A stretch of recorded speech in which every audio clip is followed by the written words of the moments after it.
Hello and good afternoon, everyone.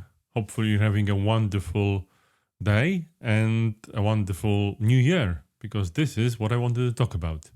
Oh, it's I like the fact that the days are getting longer and we're getting more daylight outside, even if it makes it more difficult to set up my white balance and the correct exposure on my camera, but still a great thing to have.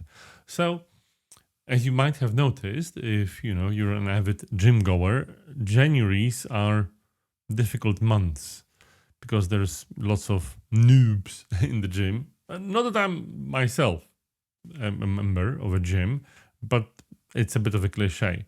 But gyms aren't the only places that get full this time of year.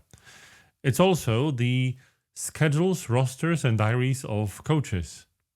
And yes, my dance card is quite full right now, and I'm thinking of reducing my availability because people are clamoring. But I also know that even though there's quite a few new people, many will not stay beyond a session or two.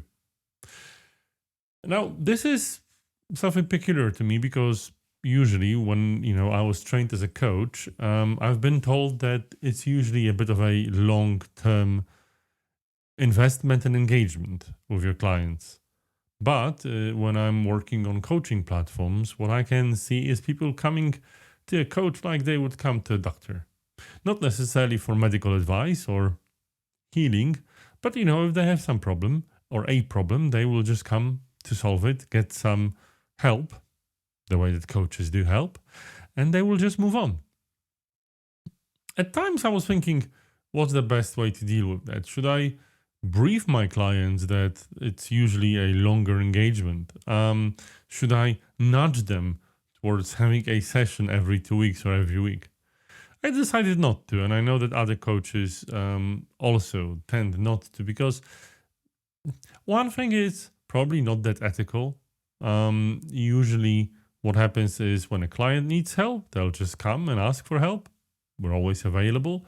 On the other hand, it's also just that, we were taught to coach in a certain way.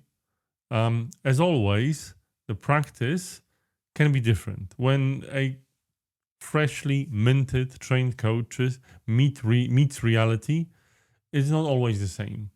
Working on platforms is not the same as corporate work. Working individually, it's also quite different, not to mention working with groups. So you've got all the varieties. And if you're signing up to a coaching platform, which now is probably the time to do it because they have a lot of demand, one thing to know is that coaching looks differently there. The sessions are shorter. The clients are coming in and out through your doors. But nevertheless, you can definitely hone your skills, get your experience and hours for the accreditation you may be seeking or the accreditation you might want to upgrade, and overall become a better coach. So yes, even though if I would be a gym goer, I would not be happy with the New Year's rush, as a coach, it's fine. And some clients will actually stay and form a really long-term, wonderful bond that, I have some clients for years now, and it's really something. And I love working with them, and hopefully they're getting a lot of value for working with me. But there's more. So I'm also doing other things when it comes to doing them long term. It's my fourth year doing webinars on LinkedIn. I've been doing webinars on Zoom, advertising on LinkedIn. So there's one today about micromanagement and not how not to micromanage and how to properly work with delegation.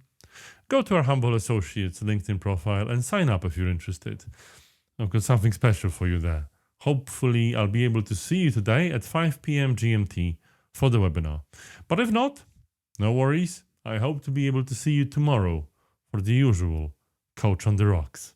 Have a nice day.